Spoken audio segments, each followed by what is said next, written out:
Lent begins soon, and today's guest is not only a homeschooling dad, but the powerhouse ministry leader at the helm of Parousia Media. I'm excited to welcome back this dedicated and creative homeschooling dad, coming to us from Australia, Charbel Raish, to share Lenten Traditions of the Raish Family.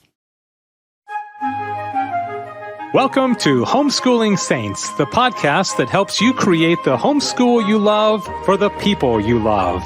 Our host is Lisa Mladinich, a Catholic life coach, TV host, best-selling author, and an instructor at Homeschool Connections.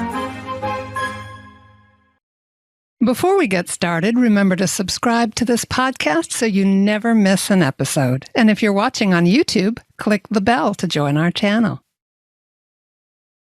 Welcome, I'm Lisa Mladinich. Today we're talking with Charbel Raish about his Lenten Traditions of the Raish Family. Charbel Raish is married to Christine, and they've been blessed with 8 children together. Charbel has a passion for helping people get closer to discovering the fullness of truth and invites anyone who is willing and able to help him on this mission of evangelization through Parousia. Charbel has 2 degrees, Master of Arts and Theological Studies from the University of Notre Dame in Sydney, and his undergraduate degree in Personal Development and Physical Education from the Australian College of Physical Education in Homebush Bay. He has experience as both a phys ed teacher and religion teacher for primary and secondary schools since 2005. Currently, Charbel is working full-time with Parousia, his greatest passion, which specializes in faith formation resources and events. Over 1 million people have been evangelized through the work of Parousia, and well over 1 million resources have been distributed during that time. Find Charbel Raish and Parousia Media at parousiamedia.com, and I've got that in the show notes along with some other resources. And Parousia is Parousia, and then media, just the way it sounds. Charbel, thank you for coming back again. I always enjoy talking with you so much. It's great to be with you, Lisa. Thanks for having me back. Oh, yeah, and you have such a busy life, too, so we're really cramming this in at weird time zone hours. But let's just start. What do you and your wife consider the top priorities in Lent for your family? Yeah, it's a great question. It's interesting. Lent is it comes around every year, so it's a great time of renewal with your faith, and we try to remind ourselves of, I guess, the 3 intentions the church has, and the first is there is the fasting, of course, and so cutting out things, and over the years it's sort of developed. Growing up, it would have been sweets and chocolates and things like that. But then we sort of upped the ante a bit more, and then actually would cut out meat and then cut out a bit more, and so we now take that a bit more seriously, and the older children definitely are following suit, and then there's even a time of actual complete fasting. So, and I guess this is influenced by my Maronite heritage. So we fast right up till midday, so that they don't have breakfast or morning tea, and the first meal would be lunch. But then that first meal would be a smaller meal than a typical large meal. So they will feel, slight hunger pains, but that's okay. It reminds them of what Jesus went through in the desert. So we connect the fasting in Lent with the fasting that Jesus did in the desert. And so that's the first part. The second part is the prayer. What more can we do? So we take on extra prayer. So we would pray these extra Lenten reflections, and we'll read from Scripture every day, and then we'll read some reflections from different saints on Lent, and that's quite a beautiful thing to do. We do it of an evening with the family, and so there's so many different books out there, and Archbishop Fulton Sheen or Lives of the Saints or all these different ones. We had a Lenten pilgrimage from Parousia last year. So there's a range of things that we try to tap into. And then there's the almsgiving part. And so, for children, it might not be so easy to give money to the poor, but what they can do is it's either your time, your talent, or treasure. So you could help in many ways by giving someone a bit more of your time. So I like to have a goal. I never achieve this 100%, but I try to strive for it. But it's call someone in need every day of Lent. So is there someone that we know of that's lonely that we could just call and check in on them? And that'll be something we do. Now, I have to confess, I don't I miss a few days or I miss, but I try to make that a goal. And so it reminds me to think of those in need during that time. And then we donate any money we saved in Lent to the church in need. So, and that's, I guess, linked closely with the Project Compassion tradition of the church, which is a beautiful part of Lent, which is almsgiving. And the idea is that whatever money you save by eating less, that money is given to the poor. And so we're fasting, but we're also fasting for a reason. That's helping those in need. So trying to remind the children of that as well. And I think that's been a real blessing for our family. So they're the three. We always remind ourselves of the three priorities, and then that sort of shapes a little bit different every year, depending on the age of the children and what they personally want to take on that year. Wow. I'm hearing so much. My brain is just coming to life, as I'm sure everyone else is, when I listen to you talk about fasting, prayer, and almsgiving, and I hear how intentional and how challenging it is. I mean, I always have for years, because I've known Australians off and on for many years, and Charlie and I were out on the Far East, traveling for a while at one point, a long time ago. But my sense of Australians is that you guys still have a lot of the toughness of spirit that I feel like in many ways we've lost in American culture. And so what I'm hearing in you and the way your family lives is a toughness of spirit that is invigorating just to listen to and to aspire to. And I don't mean to embarrass you, but you're talking about some serious fasting, and you and your wife having to calculate how much are we saving by fasting and doing all these things and really putting a lot of effort into it. And so I'd just like to ask, what's it like for you as parents calling forth this kind of toughness, which is so good for our spirits, from your children? What are you seeing? Yeah, well, the big thing is, I think, not being attached to anything. So it's a real time to detach from things that have a hold of us. And I notice that when my children see lollies and it's almost like nothing else matters. I need those lollies now. Give it to me now. And it's like, well, there's a real problem. And now it starts off very innocent, but then very quickly it sort of transitions into, hang on, he got a little bit more than I did, or she got this, or they're not sharing enough, and then it becomes a bit of a fight, and it's like, wow, okay, we've got to control this. But then what am I like? I started looking inwardly for parents. I know I got to a point where I was enjoying my coffee a little bit too much. I got to a point where I was having 4 large cups of coffee a day with 3 sugars. And I said, I've got to do something here. It's not a healthy thing to have so much coffee. A little bit's fine, but not too much. So I started to tone back. And I remember hearing this from a former teacher of mine who said, look, don't overcommit and then underdeliver. Undercommit and overdeliver. So that it was the idea of it's great and ambitious to try be like the saints, but you aren't. Let's put everything at ease. You aren't a saint, not yet. And so don't. You can imitate the saints and be inspired, but don't necessarily think you have to be exactly like them. So some of them, were fasting on really heroic types of fasting. The Eucharist alone, there's a handful of saints that we know of. There's some that were, same as John Vianney, on potatoes alone for all of his life. So there are great heroic saints doing that, but are we called to do exactly that? Now, some might be, and God bless you, do it. But if you make a promise with God and then you're not really serious about it, then it's a dangerous thing to sort of.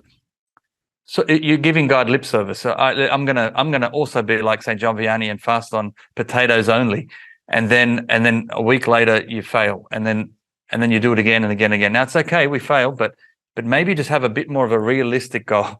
So maybe make a deal with God and say, look, I'm going to do something a little bit more than I did last time. And so as long as we're progressing forward, as long as we're journeying closer to God, and we've come to a real point there now that we at least get to the point, except let's do a little bit more than what we're currently doing. And let's do that step by step. And eventually, in a year's time or 2 years' time, you look back in a lifetime, you've made so many steps in your life. And so I've learned over the last few years to just sort of tone back my expectations and just sort of say, okay, am I going to say, instead of an extra rosary, an extra decade of the rosary, instead of instead of saying, all right, I'm not going to have any coffee, maybe I just have one coffee. Or if I, instead of cutting out things, but instead of maybe social media, if I have to be on it for work, keep it exclusively for work, and then get off, and don't get caught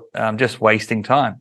And so trying to be conscious of the way I'm spending my time to allow for God to come in. And it is, look, it's a challenge because we are still distracted even in Lent, but that's why we try to do it as a family, and we try to encourage each other. And the children are very good policemen. So they, they're doing this or they're doing that. And so they keep everyone in check. And then my wife, of course, is great. She keeps me in check, and then I try to remind her of what we try to commit to. So, but an example of the coffee, just to put it out there, was I couldn't go cold turkey and say no coffee this one Lent. It was about 4 years ago. I said, instead of 4 large coffees, I'm going to go back to 2, and then instead of having large, I'm going to have small cups.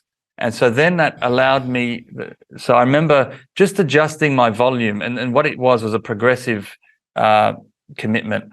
And then instead of my 3 sugars to 2 to 1, and then one Lent, it was no sugars in Lent. And thanks be to God, it's been a couple of years now, and I don't have any sugar in my coffee, and I don't enjoy sugar now. So it's interesting. It's by almost like detoxing from your bad habits. And Lent is a great time to sort of make those commitments and renewal of commitment, and try to don't just sort of splurge when Easter comes and sort of have all the things that you wanted, and then you have them in sort of large quantities, and then you feel sick, and that happened once. That's about 5 or 6 years ago. I think to my shame, I did. I remember fasting vigorously and then feasting a little bit overboard. So that becomes a bit more gluttony, and becoming a glutton. So you don't want to go to that level.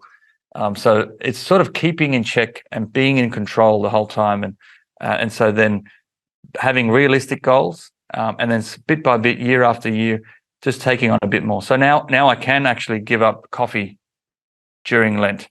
And now for the last couple of years, I'm in a habit where I enjoy a morning coffee, and then I have a second one, but that's it. But I won't have more than 2 small cups, and I'm happy with that, and I feel good. But in Advent and Lent, in any other seasons, I try to remind myself, detach. Don't think you can't live without coffee. And so, what does that say of ourselves? How weak are we when we can't live without something? And you apply that to anything: television, social media, to whatever you use for recreation, to any sort of material things that you have. You just apply it, and hopefully, what Lent does is helps you not only become closer to God, but also a little bit in more control of your passions and of those enjoyments, and keep things in check a bit. So, I actually look forward to Lent every year, because Lent is my time to improve again, if that makes sense. Yeah, and I would say it would make you more confident in general to face suffering. But I want to just touch on something that I think that you do that is very wise. And it's that I really believe, in the theology of the body, that our bodies can tell us a lot about the way God designed us.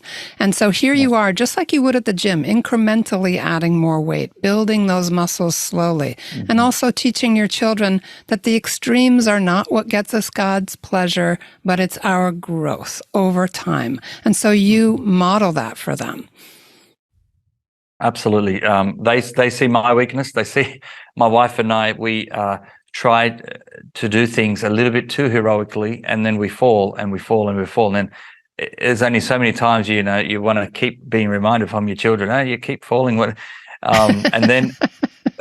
It's not a good example when they're constantly they're policing, which is great. But then, hang on, we don't look good if we're. It's not about how you look, but it's how you at least lead by example for the children. That, wow, what are we saying to our children if we can't commit to what we are trying to commit to. So let's be a bit more realistic and try, hit it out of the ballpark, so to speak. And they follow that, and then they're inspired and they actually can do. And so it's quite nice to see that the children take on a little bit more fasting. So even the younger ones, we might fast till midday, but the little ones might fast till 10 a.m. And so then they'll have a couple of hours without they'll skip breakfast, but they'll have morning tea. And so that's a good little step. It's something where they feel hungry, but they know why they're hungry, and then they eat after that, and they'll enjoy things a bit more. So it's been a good time, a good season to remind ourselves on all the different aspects of our lives. How can we improve and give up pleasures, but then what more can we take on as well? So that's where the prayer comes in, reading, spiritual reading, and trying to watch spiritually uplifting films, or anything we're watching is all spiritually uplifting.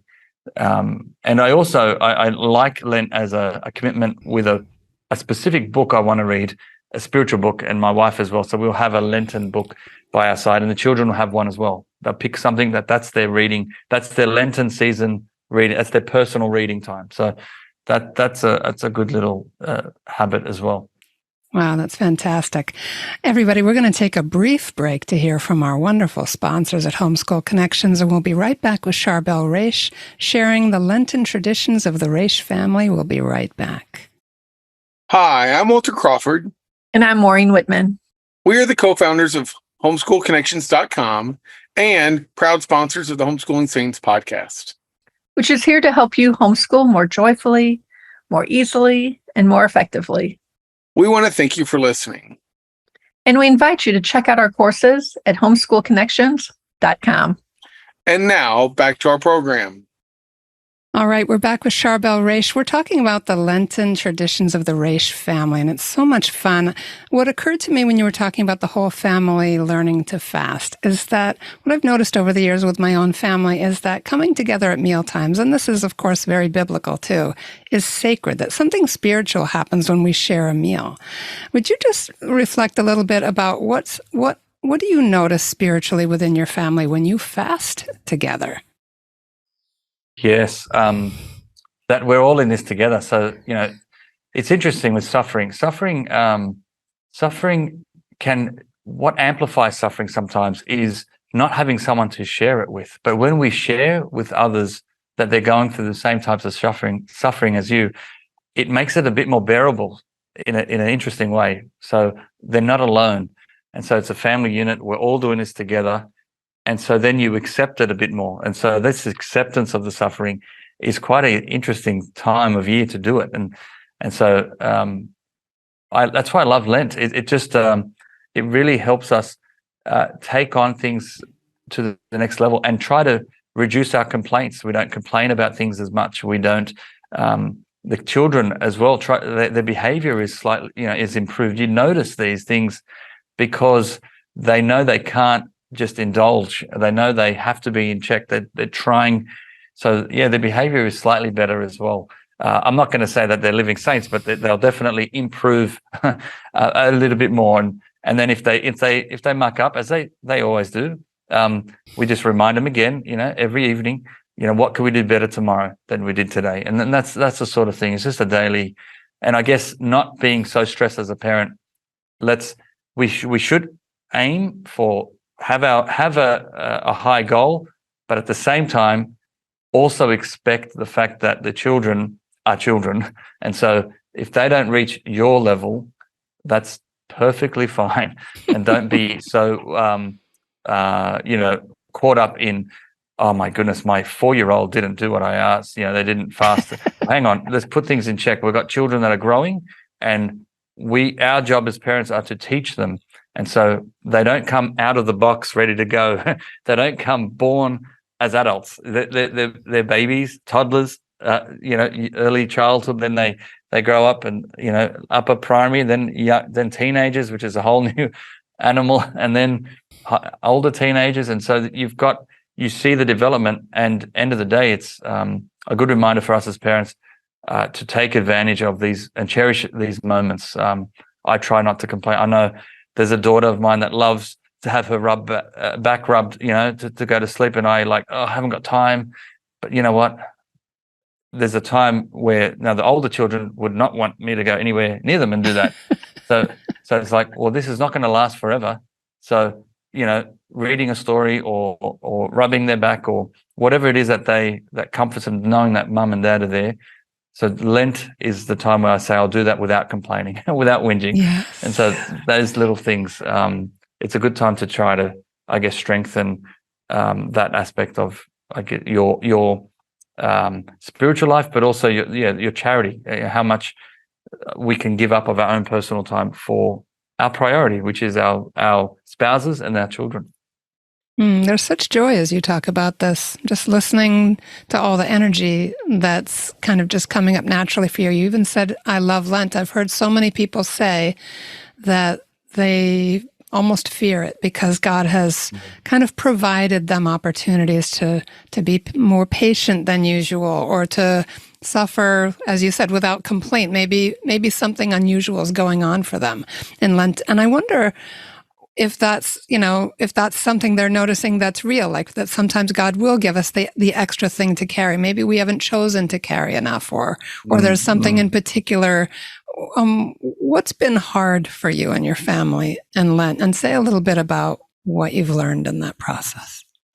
Yeah, I would say we're always trying to work on the children, looking out for each other. And so, there is this, I guess, there's still selfishness we've got to battle, and wanting to prioritize their own things and not sharing things, not putting others first.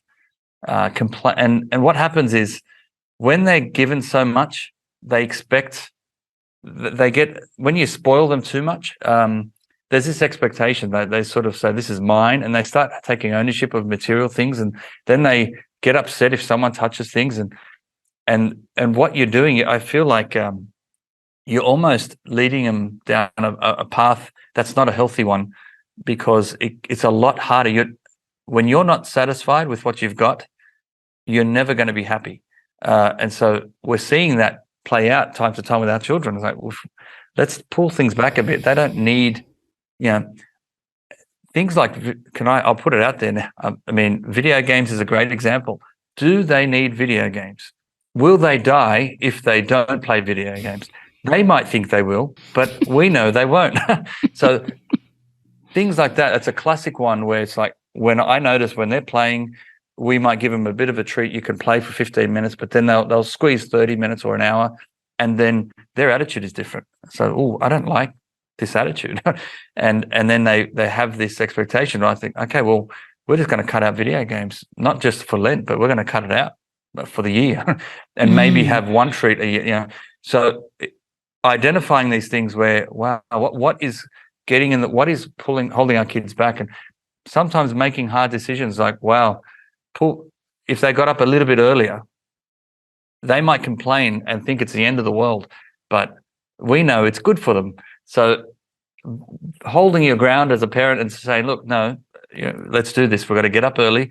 We're going to say our prayers. We're going to do our morning offering. We're going to get our chores done. Then we're going to get it, and you just got to be on top of it, because once they do it a few times and then they expect it. And so Lent is a good one to sort of go back and say, okay, where have we sort of fallen? And so let's remind us of this Lent to get back on time. It's early, get up early. Let's do our things without complaint, and try see if you can do things that help mum and dad or help your siblings without being asked. Let's see if we can do that, and look for opportunities that you can help at home without being asked. God is watching all the time, and these little lessons. There is one thing that my wife and I incorporate. We saw this in a Lenten kit once. It's the Crown of Thorns activity, if you can call it that. Imagine Play-Doh, a crown made out of, you've got the Play-Doh with thorns, toothpicks stuck in it. And so this is Jesus's crown of thorns.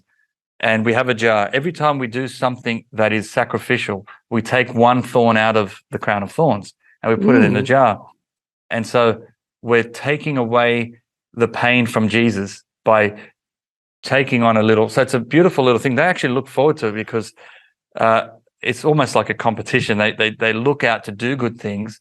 They want to take all those toothpicks. So by the time Good Friday comes, they've taking on the crown of thorns. So Jesus, we want to take the thorns away from Jesus's crown of thorns, and then he'll have the crown of glory in Easter. So they celebrate, and for every toothpick they might get a reward. So when Easter comes, they'll know how many toothpicks they collected, and they'll get that many lollies or that many some sort of reward of equal value. And so they know that they're building up a reward for them in Easter, which is exactly what happens in this life. Any little sacrifices we make, anything we do, we offer up sacrifices for heaven. So the greater the reward. So it's a great little thing for children. And honestly, like a 4-year-old can do it, 3-year-old can do it. And for them, it could be not playing with a particular toy. They give that toy to their sibling. It could be packing up your sibling's mess. It could be anything. And then if they've gone above and beyond, they've gone out of their way, then they can take a thorn out of Jesus's crown of thorns. And then they accumulate. So my wife started introducing that about 3 years ago, and that's worked really well. That's been a really good thing. I love that. It works on so many levels. It even ignites a little competition, which is fun. Yes, that's right. Yeah. Now, you were telling me before we started recording, and this is so exciting, that you did you do this periodically, an online pilgrimage that people can participate in live around the world, and you've done beautiful ones. Last year you did one with Steve Ray with the Stations of the Cross, the Lenten pilgrimage.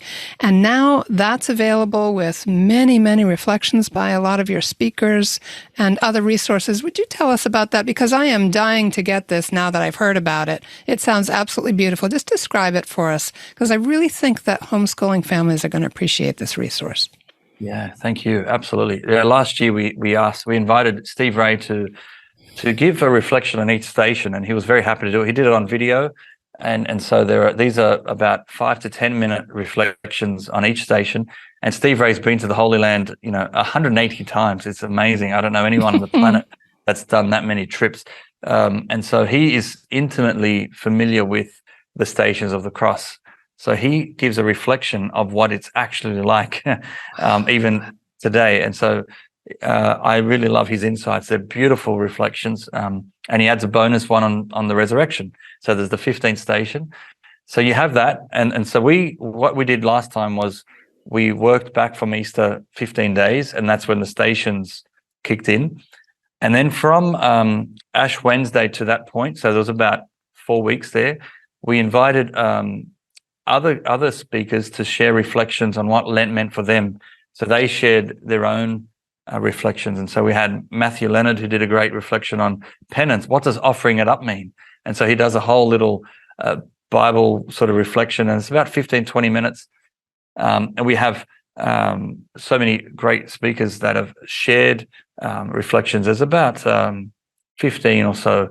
And are speakers. These just audio, or are they video? All video. That's all video. So, wow. So it's now on our Parousia On Demand platform. And so we made it free during the time of Lent. And now we've got it up there where people can purchase it for $20, where you get access to all the videos.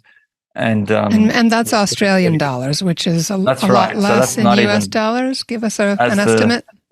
$12 or so. Yeah. $12 US. This is a huge resource, everybody, for about $12 US. Yeah, it's great. You own it, and you can download the files, you can share them. But I think it's a great little package of reflections from some of the world's most greatest communicators on the faith. So it's been inspiring to see it. So I encourage everyone who wants to check it out. Yeah, if you've got a link there, that'll be great for them to check that out. Yeah, I've got the link to that, and I've also got a link to a Shalom World Media piece that was done about your lovely big family. This was before you had your 8th child, and it's called Joyfully Big. I also want to link to your academy, your adult education hub, because you really, families listening, do not miss Parousia Media. It's so packed with stuff. Do you want to say just a few words on Joyfully Big and the academy as we're starting to head into the last? That was fun. They came out for 2 days, filmed our family, 20 hours worth of footage, compacted down to 20 minutes, so 25 minutes. So Wow. it's a bit like they try to present everything, and that's all the good side, but that makes us look like angels. But it's life is still a struggle. But yeah, I had fun doing that, and they did a great job on that episode. So that was that. If people are inspired by that, there's the famous cups of coffee with my wife. I think we have these mini dates, and that's what Aw. I shared in that show. And then the children, they Wonderful. all got to share a little bit about their roles, their chores, and a bit of an input too. So that's quite fun. So And that's on YouTube, everybody. That's free. I've got that in the show notes for you. right. And what about the Academy? Academy, we set out to launch. We launched it last year, and it was just time that we took things to the next level with formation. So for so many years we've been doing live events. During COVID we had all the virtual pilgrimages, the virtual events and conferences. But then we thought, okay, what's the next thing that people are after? As courses. How do we do actual courses on the faith? And people have been asking more and more about it. We said, okay, it's finally time to do it. So we invited some of the popular speakers to come and be a part of this. So Father Robert Spitzer, he does a course on I love him. faith and science. We've got Christopher West does theology of the body, introduction. We've got Dr. Robert Haddad on apologetics. We've got professors in Australia on Christology and bioethics. We've got a priest, Father John Flader, who does one on the Creed. We've got Deacon Harold Burke-Sivers on the Seven Sacraments. Dr. Edward Shree's coming out with an introduction to Scripture. There's a range of them, and we're talking to more and more professors and teachers. And each of these courses are about 12 hours. And so, it's a good, solid amount of time for one topic. And then if you get 12 courses under your belt, that's 144 hours worth of lectures. We give you a certificate of completion. And in Australia, we're actually talking to some tertiary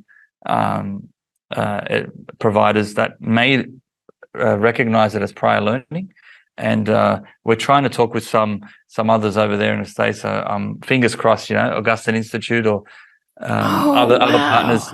We hope that they will, I guess, value it and then maybe recognize this as prior learning. So we'll see where it goes. But it's not just about the qualification; it's also about just the knowledge of it. So people can choose to. It's for 99 Australian dollars again, so that's about $65-70 for a 12-hour course. And you can just watch it, enjoy it, and in your own time, or you pay 99 US, which is about 150 Australian, and that you own the videos, and then you submit a little assessment, and then you get a certificate out of it. That's so awesome. Well, when you look at the college credits, that's very affordable. Sorry, finish what you were going to say. Absolutely. So that's the goal: make it make the faith attractive and available and affordable. So we're excited. We've got 40 students at the moment, and we hope to grow that over time. That's absolutely wonderful. I don't want to overextend you because I know you have a lot going on in your day, Charbel, but any final thoughts for our listeners on Lent and anything else? Yeah, sure.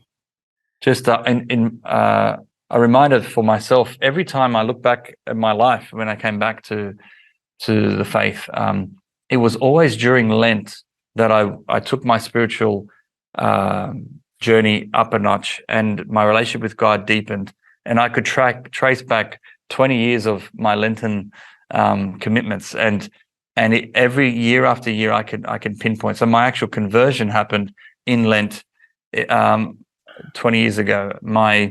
When I made a commitment to do something for God, my prayer life the next year was Lenten time. Then the next year, my discernment process for when I joined the seminary, and then when I came out of the seminary, my discernment for marriage, and so it was all during Lent when I had these moments. And then writing my book, I wrote it during Lent, and I committed every day, and so I got a lot of things done, and I took things to the next level during Lent. And so that's why I get excited about Lent, because it's I know that I don't know what I'm planning yet. I'm still thinking of what my commitment's going to be, but I know it's going to be definitely being a lot more organized and taking things a bit more, doing things without complaining, and being a bit more, intentional about what I do. But I just encourage everyone, to use this season as a time to deepen your faith with God and to take things up to the next level. And no, it doesn't last forever. It is only 6.5 weeks. It's not even 7 weeks. And do it. It's a time, because it doesn't last forever, there is light at the end of the tunnel. There is a reward at the end. So it's a great way to sort of make that extra commitment, and you'll grow from it. And what doesn't kill you makes you stronger, as they say. So you will grow in not only physical, stamina, but also spiritual stamina as well. So I pray for everyone to have a blessed Lent this season, and I'm praying for all your viewers and listeners that happens for them. Thank you so much, Charbel. It's always great to have you. Really appreciate you taking the time. My pleasure. Thanks for having me, Lisa. God bless you. And God bless you too. Thank you, everyone, for tuning in and being with us. God bless you, and have a sweet and holy Lent. And that's our show for today. Our program is sponsored by homeschoolconnections.com. Be sure to subscribe to Homeschooling Saints and leave us an honest review. God bless you, and thank you for joining us.